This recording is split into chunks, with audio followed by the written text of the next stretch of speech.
Hello, कैसे हैं आप लोग। I hope you guys are doing well. और आज के वीडियो के अंदर हम लोग सेल साइकिल का चौथा टॉपिक स्टार्ट करने वाले हैं और ये टॉपिक थोड़ा सा इम्पॉर्टेंट है, तो आप लोग ध्यान से देखिएगा थोड़ा सा। और इससे पहले वाले जो वीडियो हैं उसमें हम सेल साइकिल के बेसिक्स ऑलरेडी डिस्कस कर चुके हैं, जैसे भाई सेल साइकिल क्या होता है, सेल साइकिल के दो मेजर फेजेस कौन से हैं, जिसके अंदर हम लोगों ने इंटरफेज डिस्कस किया था और एक दूसरा फेज भी डिस्कस किया था माइटोसिस वाला फेज। उसमें हम लोगों ने क्या क्या चीज़ें डिस्कस की थी, अगर आप लोग ये जानना चाहते हैं then just go and check that video.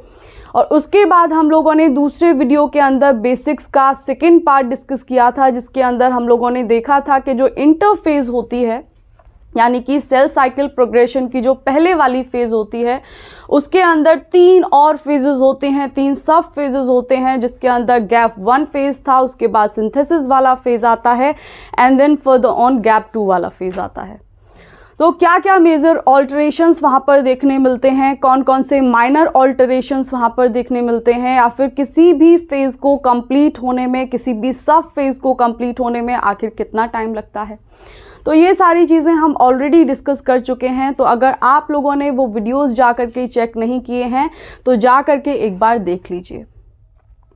अब ये वाला जो लेक्चर है हमारा, जो आज हम लोग डिस्कस करने वाले हैं कि भैया साइक्लिन डी और रेटिनोब्लास्टोमा प्रोटीन जो होता है उसका क्या रोल होता होगा, उसका क्या इन्वॉल्वमेंट होता है जब सेल साइकिल प्रोग्रेशन किसी भी सोमैटिक सेल के अंदर चल रहा होता है, एनिमल के अंदर।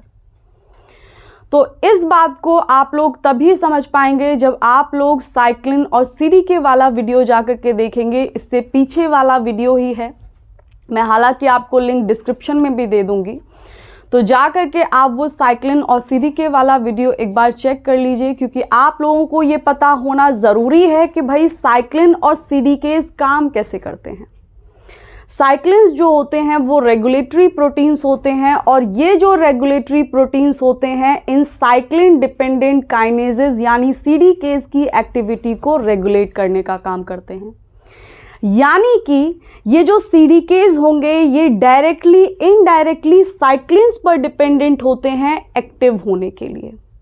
और कल के वीडियो के अंदर ही हम लोगों ने एक और चीज़ डिस्कस की थी कि भाई जो सीडीकेस होते हैं ये काइनेज वाले एंजाइम्स होते हैं, और जितने भी काइनेज होते हैं उनका एक ही काम होता है, फॉस्फोराइलेशन कराना। और दूसरी तरफ अगर हम जाकर के देखें, जो हम आगे डिस्कस करने वाले हैं जब हम लोग सेल साइकिल प्रोग्रेशन के फर्दर टॉपिक्स डिस्कस करेंगे, तो वहाँ पर हम देखेंगे कि कुछ फॉस्फेटेजेस होते हैं, और जहाँ पर आपको फॉस्फेटेज एंजाइम दिख जाए इसका मतलब है कि भाई वो डीफॉस्फोराइलेशन कराएगा। तो काइनेज का काम होता है एडिशन ऑफ फॉस्फेट, मतलब फॉस्फोराइलेशन कराएगा।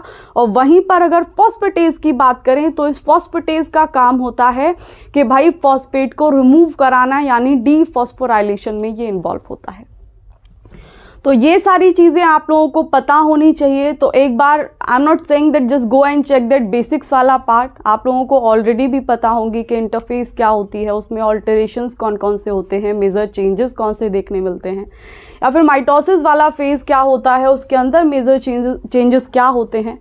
आई नो आप लोगों को ये चीज़ें ऑलरेडी पता होंगी, लेकिन एक बार ना आप जा कर के इससे पीछे वाला वीडियो, बिल्कुल पीछे वाला वीडियो जिसमें हम लोग साइक्लिन्स और सीडीकेस डिस्कस किए हैं, वो जा कर के चेक कर लीजिए, क्योंकि ये आपको तभी बेटर समझने में आएगा, क्योंकि बीच में ये वाले जो स्टेप्स लिखे हुए हैं ना, ये वाले स्टेप्स उस वाले वीडियो से रिलेटेड हैं।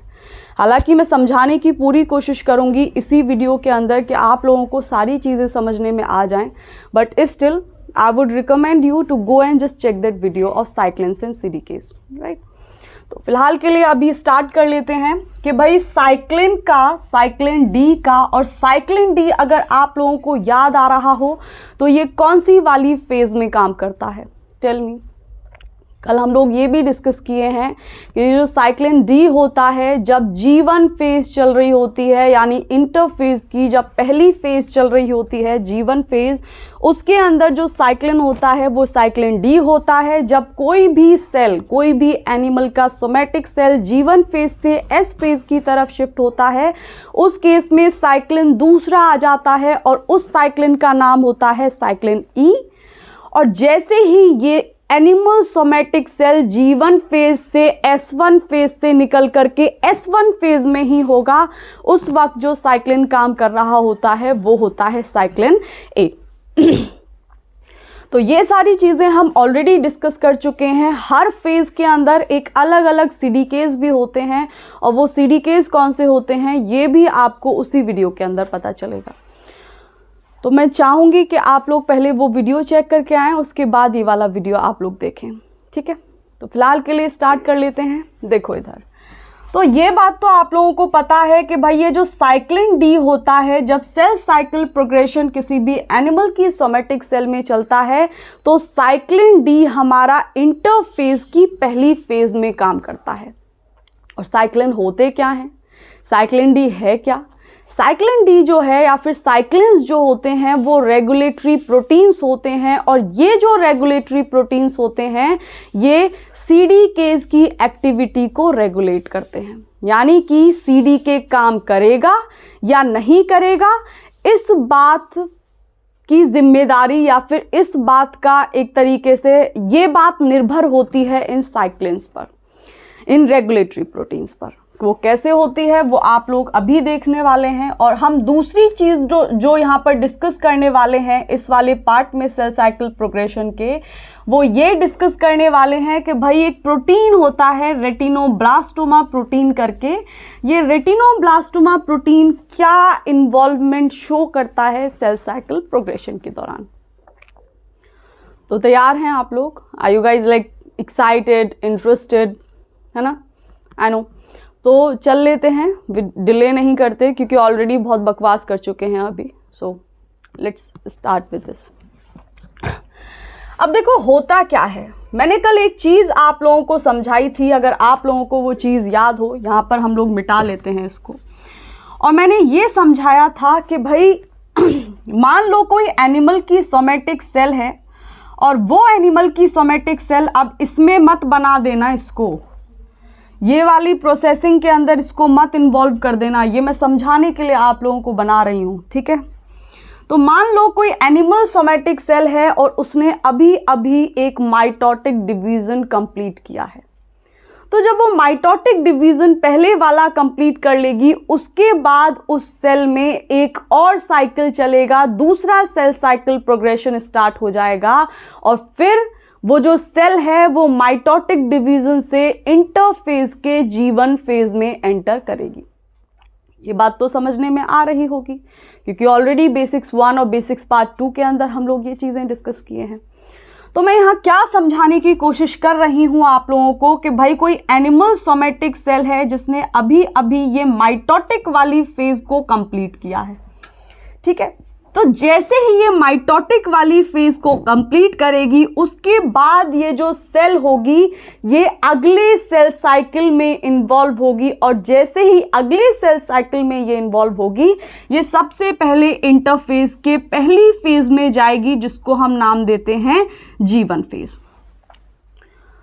तो मेरा इस चीज़ को आपको समझाने का जो मोटिव है, मेरा जो हिडन एजेंडा है वो ये है भाई कि यहाँ पर इस G1 फेज के अंदर एक पॉइंट होता है, अगर आप लोगों को याद आ रहा हो, आप लोगों ने वो वीडियोस चेक किए हों जहाँ पर हम बेसिक्स डिस्कस किए हैं, तो वहाँ पर हम लोग एक पॉइंट डिस्कस किए थे कि भाई G1 फेज के अंदर यानी इंटरफेज की पहली फेज G1 फेज के अंदर एक पॉइंट होता है जिसको हम नाम देते हैं रेस्ट्रिक्शन पॉइंट।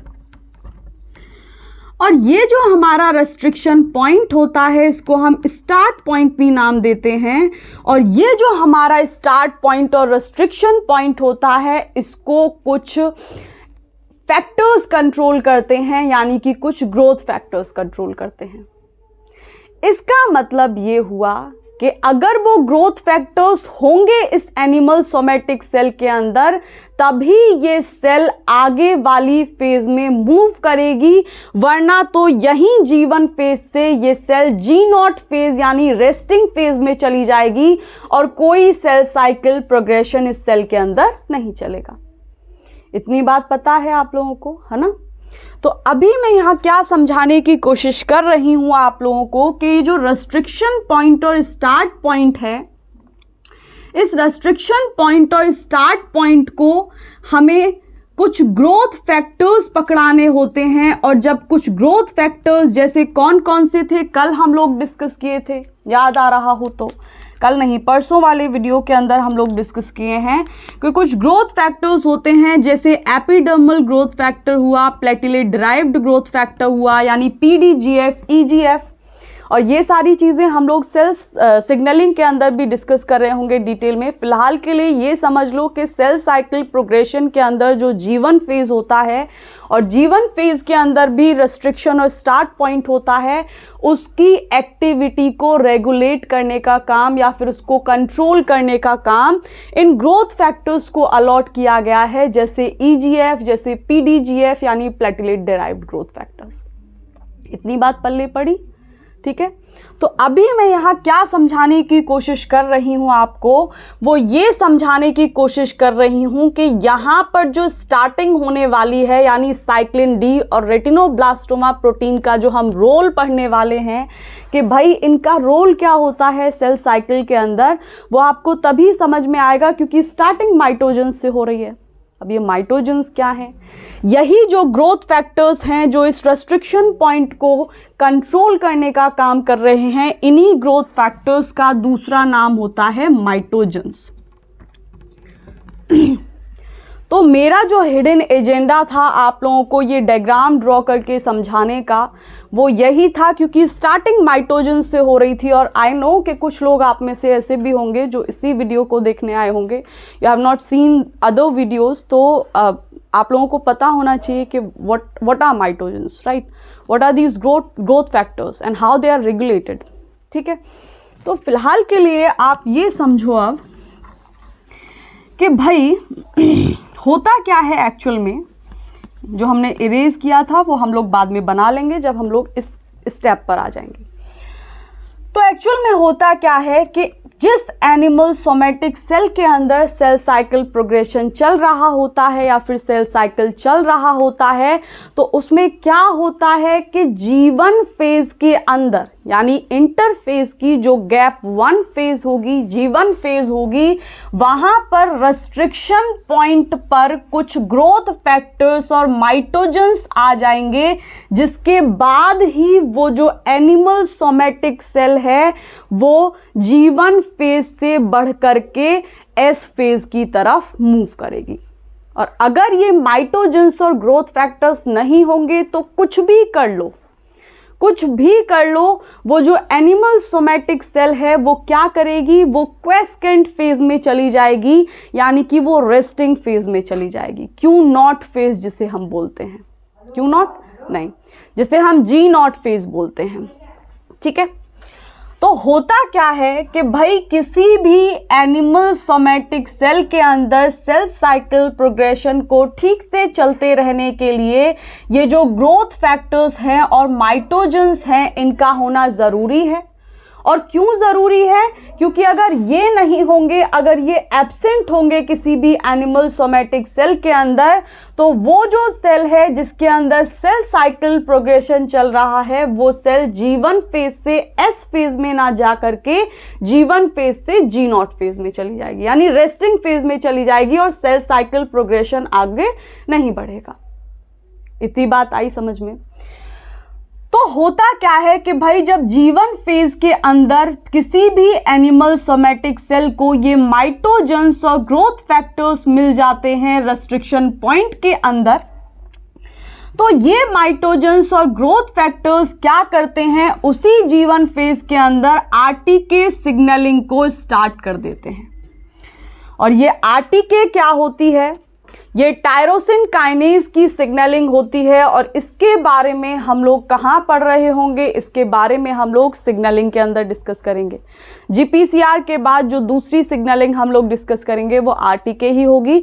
फिलहाल के लिए नहीं स्टार्ट कर सकते यहाँ, क्योंकि वो एक लेक्चर हो जाएगा जो 1 घंटे का हो जाएगा और ये 1 घंटे का हो जाएगा, तो एक मतलब 2 घंटा खिंच गया, नहीं, ये नहीं करना है। फिलहाल के लिए ये समझो कि ये जो माइटोजेंस और ग्रोथ फैक्टर्स होंगे रेस्ट्रिक्शन पॉइंट के ऊपर, रेस्ट्रिक्शन पॉइंट के ऊपर जो दिए जाएंगे, ये वहां जाकर के करते क्या है, ये एक तरीके की सिग्नलिंग होती है, रिसेप्टर टायरोसिन काइनेज सिग्नलिंग, इसको जाकर के एक्टिवेट कर देंगे। और उसी रिसेप्टर टायरोसिन काइनेज सिग्नलिंग के अंदर क्या होगा कि एक पाथवे एक्टिवेट हो जाता है, रास मैप काइनेज पाथवे। और जैसे ही ये रास मैप काइनेज पाथवे एक्टिवेट हो जाता है, ये पाथवे जा करके एक ट्रांसक्रिप्शन फैक्टर जिसको हम सी-मिक नाम देते हैं, इस ट्रांसक्रिप्शन फैक्टर को इंड्यूस कर देगा, इसके एक्सप्रेशन को इंड्यूस कर देगा। तो एक बार और समझ लो पीछे से, ठीक है। एक्चुअल में हुआ क्या है कि G1 फेज के अंदर जो रेस्ट्रिक्शन पॉइंट था, वहां पर जो माइटोजेंस ग्रोथ फैक्टर्स आए, और वो कौन कौन से थे, EGF और PDGF। ये जो ग्रोथ फैक्टर्स होंगे, ये जा करके आरटीके की सिग्नलिंग को एक्टिवेट कर देंगे। और जैसे ही आरटीके की सिग्नलिंग एक्टिवेट होगी, वैसे ही ये सिग्नलिंग के अंदर ही हम लोग डिस्कस कर रहे होंगे, सिग्नलिंग के अंदर जब हम लोग सेल सिग्नलिंग पढ़ेंगे, कि जब आरटीके की सिग्नलिंग चलती है तो वहां पर एक पाथवे एक्टिवेट हो जाता है उस सेल के अंदर, और वो जो पाथवे होता है उसको हम रास मैप काइनेज पाथवे बोलते हैं। तो हुआ क्या है कि ये जो हमारे ग्रोथ फैक्टर्स हैं, इन्होंने आरटीके सिग्नलिंग को ऑन कर दिया, और ये जो आरटीके सिग्नलिंग है, इसने रास मैप काइनेज पाथवे को एक्टिवेट कर दिया। और जैसे ही ये रास मैप काइनेज पाथवे एक्टिवेट हो जाएगा, वैसे ही ये ट्रांसक्रिप्शन फैक्टर यानी सी-मिक के एक्सप्रेशन को इंड्यूस करना स्टार्ट कर देगा। यहां तक चीजें समझने में आई। अब क्या होगा, जैसे ही सी-मिक का एक्सप्रेशन बढ़ने लगेगा, तो वैसे ही ये जो सी-मिक है, ये साइक्लिन डी के सिंथेसिस को इंड्यूस करना स्टार्ट कर देगा। यानी कि सी-मिक जो ट्रांसक्रिप्शन फैक्टर है, यही रिस्पॉन्सिबल होता है साइक्लिन डी को बनाने के लिए, इस रेगुलेटरी प्रोटीन के सिंथेसिस को इंड्यूस करने के लिए। और ये बात तो हमको पता ही है कि जो साइक्लिन डी है, ये कितना इम्पॉर्टेंट है सेल साइकिल के लिए। जब कोई भी animal somatic cell G1 phase में होगी, तो G1 फेज में उसको CDK 4/6 चाहिए होगा। और अगर साइक्लिन को देखने की कोशिश करें, तो उस एनिमल सोमैटिक सेल को जो साइक्लिन चाहिए होगा, वो साइक्लिन डी होगा। और साइक्लिन और सीडीके के बिना सेल साइकिल प्रोग्रेशन हो ही नहीं सकता, सेल साइकिल चल ही नहीं सकता। तो इसलिए ये जो सी-मिक ट्रांसक्रिप्शन फैक्टर है, जिसको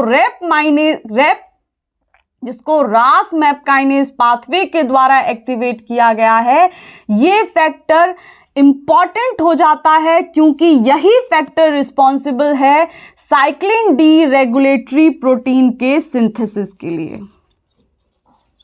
क्यों भाई, ये क्यों ज़रूरी है? क्योंकि हम लोगों को पता है कि जो साइक्लिन डी होगा वो रेगुलेटरी प्रोटीन है, और यही रेगुलेटरी प्रोटीन रिस्पॉन्सिबल होता है सीडीके की एक्टिविटी को रेगुलेट करने के लिए। यानी इसका मतलब क्या हुआ कि सीडीके जो है वो काम नहीं करेगा जब तक उसको साइक्लिन रेगुलेटरी प्रोटीन नहीं दिया जाएगा। यानी कि सीडीके काम नहीं करेगा जब तक उसका इंटरेक्शन साइक्लिन के साथ नहीं होगा। तो एक्चुअल में होता क्या है कि जब सेल साइकिल प्रोग्रेशन चल रहा होता है, तो उस सेल के अंदर रास मैप काइनेज पाथवे एक्टिवेट होने की वजह से अल्टीमेटली ये ट्रांसक्रिप्शन फैक्टर का एक्सप्रेशन होना चालू हो जाता है, जिसको सी-मिक बोल रहे हैं। और ये सी-मिक क्या करेगा, ये सी-मिक जा करके साइक्लिन डी रेगुलेटरी प्रोटीन की सिंथेसिस को इंड्यूस कर देगा। थोड़ा सा काम बना सेल साइकिल का कि भाई रेगुलेटरी प्रोटीन साइक्लिन डी तो आ गया है, अब क्या करेगा, ये जो साइक्लिन डी बना है, ये साइक्लिन डी उसी एनिमल सोमैटिक सेल के अंदर साइक्लिन डिपेंडेंट काइनेज 4 होगा। और ये साइक्लिन डिपेंडेंट काइनेज, क्योंकि जो अभी ये एनिमल सोमैटिक सेल है ये G1 फेज में है, माइटोजेंस और ग्रोथ फैक्टर्स कहाँ काम करते हैं? G1 फेज के अंदर रेस्ट्रिक्शन पॉइंट और स्टार्ट पॉइंट होता है, वहां पर ये काम कर रहे होते हैं। तो यहां से क्या समझ में आ रहा है कि अभी ये एनिमल सोमेटिक सेल साइकिल के G1 फेज के अंदर है। और जब ये G1 फेज के अंदर है तो कल के लेक्चर के अंदर हम लोग ये पढ़े थे कि G1 फेज के अंदर जो साइक्लिन काम करता है वो साइक्लिन डी होता है, और G1 फेज के अंदर जो काइनेज काम करता है वो साइक्लिन डिपेंडेंट काइनेज 4 होता है, या फिर साइक्लिन डिपेंडेंट काइनेज 6 काम करता है। देखा था CDK 4/6। तो यहां पर क्या होगा कि जैसे ही ये साइक्लिन डी रेगुलेटरी प्रोटीन बनना शुरू हो जाएगा, ये जा करके उसी सेल के अंदर CDK पड़ा हुआ होगा उसके साथ इंटरेक्ट कर जाएगा। और हम लोगों को पता है कि ये CDK इनएक्टिव रहता है जब तक कि इसका साइक्लिन डी आकर के इसके साथ इंटरेक्ट ना करे।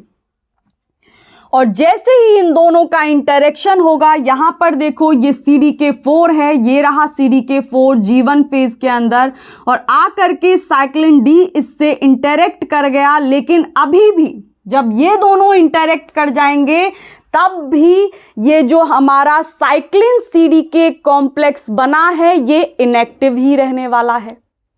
तो अब इसको एक्टिव कैसे किया जाएगा? इसको एक्टिव करने का जिम्मेदारी एक और काइनेज को दी गई है जिसको हम बोलते हैं CAK। और ये CAK का मतलब होता है CDK एक्टिवेटिंग काइनेज। तो होगा क्या कि जब ये CDK 4 और साइक्लिन डी एक दूसरे से इंटरेक्ट कर जाएंगे, लेकिन अभी भी ये जो साइक्लिन डी और CDK 4 का कॉम्प्लेक्स है ये इनएक्टिव ही है, अभी ये फुल्ली एक्टिव नहीं हुआ है। और कब ये CDK 4 और साइक्लिन डी का कॉम्प्लेक्स फुल्ली एक्टिव होगा? जब CDK 4 के ऊपर फॉस्फोराइलेशन होगा, यानी कि एक फॉस्फेट का मॉलिक्यूल आ करके इस CDK 4 के ऊपर ऐड हो जाएगा, तब ये कॉम्प्लेक्स फुल्ली एक्टिव फेज में जाएगा। तो इसको फॉस्फोराइलेशन कराने के लिए जो एंजाइम काम करता है वो CAK एंजाइम होता है, जिसका पूरा नाम होता है CDK एक्टिवेटिंग काइनेज। और कई बार मैं बता चुकी हूं कि जहां पर भी काइनेज आ जाए, काइनेज का एक ही काम होता है फॉस्फोराइलेशन कराना, यानी कि फॉस्फेट को ऐड कराना। और जहां पर भी फॉस्फेटेज आ जाए, फॉस्फेटेज का भी एक दूसरा ही काम होता है डीफॉस्फोराइलेशन कराना, यानी कि फॉस्फेट को रिमूव करा देना। तो ये दो चीजें हमको ऑलरेडी पता है। तो अब हुआ क्या कि जब इन दोनों का इंटरेक्शन होगा तो कहीं से ये CAK आ जाता है, और ये CAK उसी एनिमल सोमेटिक सेल के अंदर प्रेजेंट होता है जिसके अंदर सेल साइकिल प्रोग्रेशन चलता है। और क्योंकि ये काइनेज है तो ये काइनेज आ करके CDK 4 के ऊपर फॉस्फोराइलेशन कर देगा। और इसी बात की तो कमी थी, जैसे ही CDK 4 के ऊपर फॉस्फोराइलेशन होगा, ये जो कॉम्प्लेक्स है साइक्लिन डी और CDK 4 का, ये एक्टिव हो जाएगा। और एक्टिव होने के बाद क्या होता है वो देखो। अब जो मैं ड्रॉ करने वाली हूं यही है असली वाला डायग्राम, तो इसको बना लेना। असली वाला जो प्रोसेस है ये है जो मैं अब यहाँ पे बनाऊंगी। जो अभी तक बना रही थी वो सिर्फ समझाने के लिहाज से था, उसको मत ऐड कर लेना, वो पीछे मैं ऑलरेडी समझा चुकी हूँ। तो अब मैं क्या बोल रही हूँ कि जैसे ही ये साइक्लिन डी और CDK 4 फुल्ली एक्टिव हो जाएंगे, और ये फुल्ली एक्टिव कब होगा कॉम्प्लेक्स? जब CDK 4 के ऊपर फॉस्फोराइलेशन होगा, और फॉस्फोराइलेशन कराने का काम CAK करेगा। जैसे ही ये फुल्ली एक्टिव हो जाएगा कॉम्प्लेक्स, ये कॉम्प्लेक्स फुल्ली एक्टिव होने के बाद कुछ प्रोटीन होते हैं उनका फॉस्फोराइलेशन कराना स्टार्ट कर देते हैं। और वो कौन से प्रोटीन हैं? वो यही प्रोटीन है रेटिनोब्लास्टोमा प्रोटीन। जैसे ही ये कॉम्प्लेक्स एक्टिव होगा, फुल्ली एक्टिव होगा, ये जा करके इस रेटिनोब्लास्टोमा प्रोटीन का फॉस्फोराइलेशन करा देगा। और क्यों करा पा रहा है फॉस्फोराइलेशन? क्योंकि भाई सीडीके जो है वो भी एक काइनेज है, और हमको पता है कि काइनेज जो होंगे वो एंजाइम्स होते हैं जो फॉस्फोराइलेशन कराने में कैपेबल होते हैं। तो अब ये क्या करेगा, ये कॉम्प्लेक्स जा करके यहां पर रेटिनोब्लास्टोमा प्रेजेंट है, लेकिन अभी जो रेटिनोब्लास्टोमा प्रेजेंट है यहां पर, तो ये मान लो ये रेटिनोब्लास्टोमा है, और इस रेटिनोब्लास्टोमा को पकड़े हुए है एक दूसरा ट्रांसक्रिप्शन फैक्टर जिसको हम नाम देते हैं E2F। तो इधर एक चीज और यहां पर नोटिस करने की जरूरत है या फिर समझने की जरूरत है कि ये जो हमारा रेटिनोब्लास्टोमा प्रोटीन होता है ये नेगेटिवली रेगुलेट करता है E2F को। इसका मतलब क्या हुआ, पहले इसको लिखो, चिन्ह बना के लिख लो कि जो रेटिनोब्लास्टोमा प्रोटीन होगा नेगेटिवली रेगुलेट्स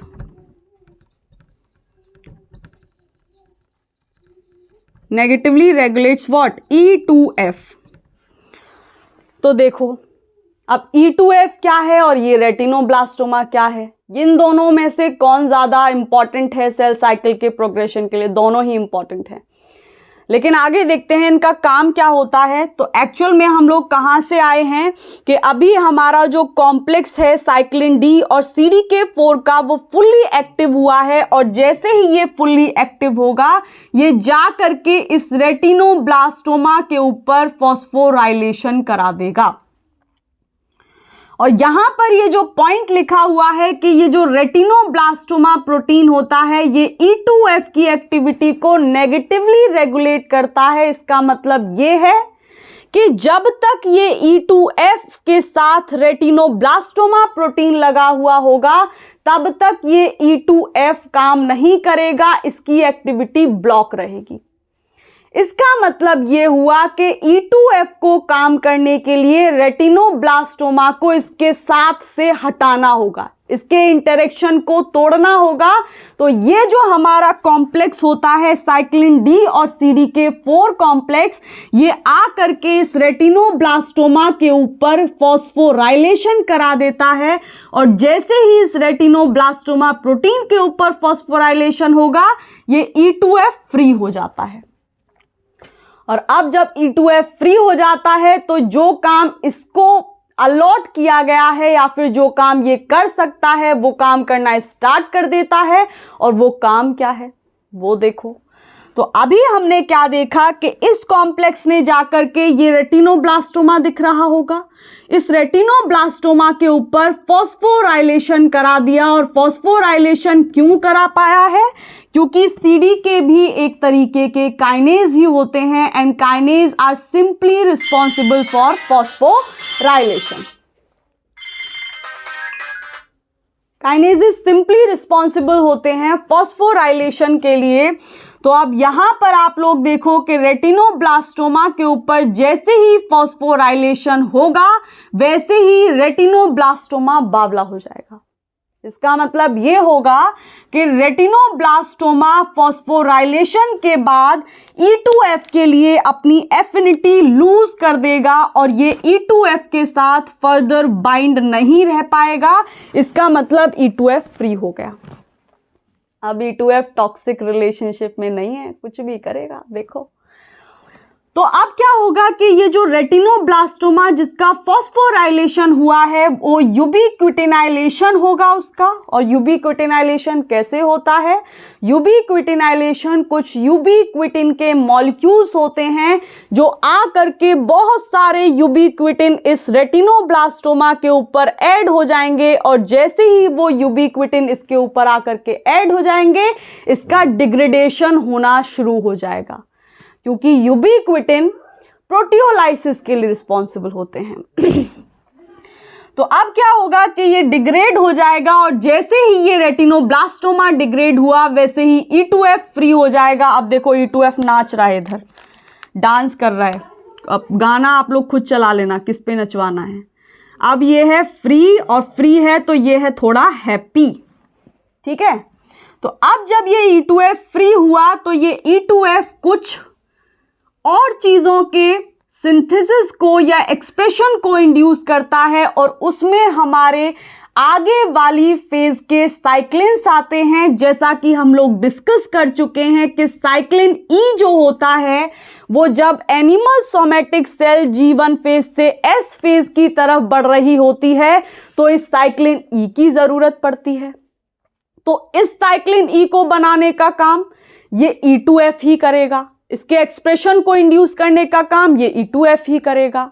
और दूसरा काम जो ये E2F कर रहा होता है, ये S फेज के अंदर जो साइक्लिन चाहिए होता है साइक्लिन A, उस साइक्लिन A की एक्टिविटी को भी इंड्यूस करता है। एक्टिविटी को नहीं, उस साइक्लिन A के बनने को भी इंड्यूस करता है। तो इधर लिख लो कि साइक्लिन A S फेज का साइक्लिन है और ये जो साइक्लिन ई है ये साइक्लिन ई तब चाहिए होता है जब सेल G1 से S फेज की तरफ मूव कर रही होती है, ठीक है।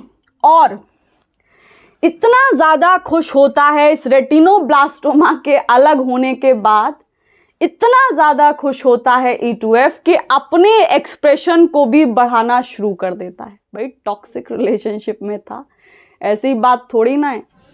इसका मतलब ये है कि अपने आप को भी ग्रो करना स्टार्ट कर देता है। रेटिनोब्लास्टोमा ने इसको बड़ा दबा के रखा था, तो अब ये फ्री हुआ है और ये E2F फ्री होने के बाद तीन चीज़ों के एक्सप्रेशन को इंड्यूस करेगा। पहला साइक्लिन ई, दूसरा होगा साइक्लिन ए और तीसरा अपने ही एक्सप्रेशन को ऊपर ले जाएगा E2F के एक्सप्रेशन को, क्योंकि E2F का बनना ज़रूरी है क्योंकि आगे वाली फेजेस के अंदर और ज़्यादा साइक्लिन ई साइक्लिन ए चाहिए होंगे। तो इतनी बात समझ में आई होगी। इसके जो ये नोट्स वाला अगर आप लोगों को चाहिए तो नोट्स जो हैं वो मैं डिस्क्रिप्शन में आप लोगों को दे दूंगी, तो वहाँ से जा कर के आप लिख लेना, क्योंकि यहाँ पर मैं बोर्ड पर लिखूँ इट विल टेक टाइम और ज़्यादा ही टाइम लगेगा, मतलब बहुत ज़्यादा टीडियस सा भी हो जाता है नो। तो एक बार ब्रीफ कर लेते हैं, उसके बाद हम आज के लेक्चर को यहीं ख़त्म करते हैं, ठीक है। तो ब्रीफ कर लेते हैं क्या क्या देखा आज हम लोगों ने। आज हम लोगों ने G1 फेज के साइक्लिन डी का क्या रोल होता है, इस रेगुलेटरी प्रोटीन का क्या रोल होता है, और रेटिनोब्लास्टोमा प्रोटीन जो G1 फेज में ही होता है इसका क्या रोल होता है, ये हम लोगों ने देखा। आप लोगों का भी तो कुछ योगदान होता होगा ना, वैसे ही इनका क्या योगदान है, क्योंकि they are involved in cell cycle progression. तो हाउ दे आर वर्किंग, ये किन किन चीज़ों को रेगुलेट कर रहे हैं, किन को डाउन रेगुलेट कर रहे हैं, तो ये सारी चीज़ों का पता होना चाहिए। तो हुआ क्या था कि G1 फेज के अंदर हमारे कुछ माइटोजेंस होते हैं और वो जो माइटोजेंस होते हैं वो रेस्ट्रिक्शन पॉइंट को खोलने के लिए ज़रूरी होते हैं, क्योंकि अगर ये माइटोजेंस नहीं होंगे किसी भी एनिमल सोमेटिक सेल के अंदर तो हमारा जो रेस्ट्रिक्शन पॉइंट है वो नहीं खुलेगा और ये जो हमारी एनिमल सोमेटिक सेल है जिसके अंदर सेल साइकिल चलना शुरू हुआ है ये वहीं पर ब्लॉक हो जाएगी और ब्लॉक होने के बाद G1 फेज से सीधा G0 फेज में चली जाएगी, रेस्टिंग फेज में चली जाएगी। अब कोई सेल साइकिल प्रोग्रेशन नहीं, कोई जेनेटिक मटेरियल का डुप्लीकेशन नहीं, कोई एक सेल से दो सेल बनना नहीं, सिंपल मैं रेस्ट करूंगी, क्योंकि आप लोगों ने मुझे माइटोजेंस नहीं दिए, ऐसा बोल रही है, मैं नहीं बोल रही। This animal somatic cell, this is what it is saying. अब क्या है, लेकिन आप लोगों ने इसको ग्रोथ फैक्टर्स प्रोवाइड कर दिए और जैसे ही ये ग्रोथ फैक्टर्स इस रेस्ट्रिक्शन पॉइंट को मिलेंगे G1 फेज के अंदर, वैसे ही ये रेस्ट्रिक्शन पॉइंट जिसका दूसरा नाम स्टार्ट पॉइंट भी है, ये स्टार्ट पॉइंट खुल जाएगा और उसी एनिमल सोमैटिक सेल के अंदर एक सिग्नलिंग स्टार्ट हो जाती है, रिसेप्टर टायरोसिन काइनेज सिग्नलिंग। और सिग्नलिंग के अंदर होता क्या है, ये बात हम लोग सेल सिग्नलिंग अभी डिस्कस करने वाले हैं 1-2 दिन में, तो तब डिस्कस कर रहे होंगे। फिलहाल के लिए ये समझो कि जैसे ही ये आरटीके सिग्नलिंग ऑन होगी, ये आरटीके सिग्नलिंग ऑन होने के बाद उस सेल के अंदर एक पाथवे एक्टिवेट हो जाता है जिसका नाम है रास मैप काइनेज पाथवे। और ये पाथवे एक्टिवेट होने के बाद एक ट्रांसक्रिप्शन फैक्टर का एक्सप्रेशन इंड्यूस करता है जिसका नाम c-Myc ट्रांसक्रिप्शन फैक्टर है। और ये c-Myc ट्रांसक्रिप्शन फैक्टर क्या करता है, साइक्लिन डी के एक्सप्रेशन को या फिर साइक्लिन डी के सिंथेसिस को इंड्यूस कर देता है। और हमको पता है कि ये साइक्लिन डी रेगुलेटरी प्रोटीन है और ये रेगुलेटरी प्रोटीन ज़रूरी है सीडीके से काम करवाने के लिए, और सीडीके का होना बहुत ज़रूरी है इस टॉक्सिक पार्टनर को मारने के लिए। मैंने नहीं बनाई कहानी ऑलरेडी बनी हुई है। तो देखो क्या होगा, ये जो रेगुलेटरी प्रोटीन यानी साइक्लिन डी है, ये साइक्लिन डी का होना जरूरी है क्योंकि भाई CDK4 काम नहीं करेगा इसके बिना। बहुत गहरी दोस्ती है, बिल्कुल नहीं चलेगा, बिल्कुल नहीं चलेगा। तो ये साइक्लिन डी क्या करता है, ये आकर के CDK4 के साथ इंटरेक्ट होता है और जैसे ही ये इंटरेक्शन होता है, अब भी ये दोनों इनकम्प्लीट हैं। और इनकम्प्लीट क्यों है, क्योंकि CDK4 को कोई चीज चाहिए और वो चीज है फॉस्फोराइलेशन। तो इस फॉस्फोराइलेशन को कराने के लिए ये दोनों पकड़ के लाते हैं CAK को यानी CDK एक्टिवेटिंग काइनेज को। और ये CDK एक्टिवेटिंग काइनेज आ करके, क्योंकि ये काइनेज है तो काइनेज का काम फॉस्फोराइलेशन कराना होता है, ये CDK4 के ऊपर फॉस्फोराइलेशन करा देंगे। ये बात आपको पता है ना। अब क्या होगा, अब जैसे ही CDK4 के ऊपर ये फॉस्फोराइलेशन हुआ, ये साइक्लिन डी और CDK4 का जो कॉम्प्लेक्स था ये फुल्ली एक्टिव फॉर्म में आ गया। और जैसे ही ये फुल्ली एक्टिव फॉर्म में आएगा, वैसे ही ये रेटिनोब्लास्टोमा एक प्रोटीन होता है, उसका फॉस्फोराइलेशन कराना स्टार्ट कर देगा। और उसका फॉस्फोराइलेशन होना बहुत जरूरी था because he was a toxic partner. E2F को कहीं नहीं जाने दे रहा था, E2F को भाई पकड़ के रखा हुआ था, जकड़ के रखा हुआ था। तो वही यहां पर लिखा हुआ है कि ये जो रेटिनोब्लास्टोमा प्रोटीन है, RB का मतलब है रेटिनोब्लास्टोमा। कहीं खेल खत्म हो जाए और आप लोग पूछो कि भाई सीता जी कौन थी, है ना। रेटिनोब्लास्टोमा प्रोटीन है ये। अब देखो इधर, तो RB जो है रेटिनोब्लास्टोमा इस E2F को पकड़े हुए है, यानी इसको नेगेटिवली रेगुलेट करता है। और नेगेटिवली रेगुलेट करने का मतलब है कि E2F तब तक काम नहीं कर सकता, तब तक कुछ नहीं कर सकता जब तक ये RB इसके साथ बाइंड होगा।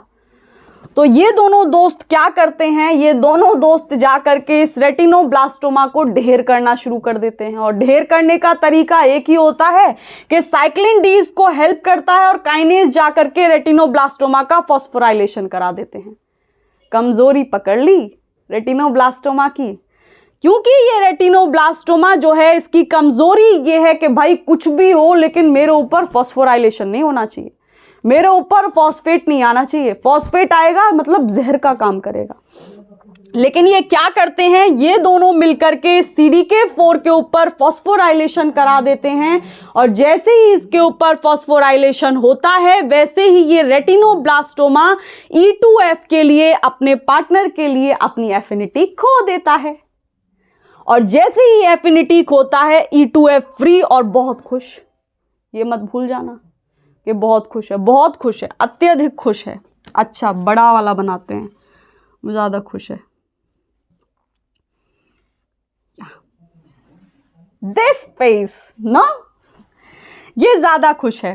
तो अभी क्या होगा कि ये जो रेटिनोब्लास्टोमा जिसका ये फॉस्फोराइलेशन करा दिए हैं CDK और साइक्लिन डी मिलकर के, ये रेटिनोब्लास्टोमा के ऊपर अभी तक तो फॉस्फेट आए थे।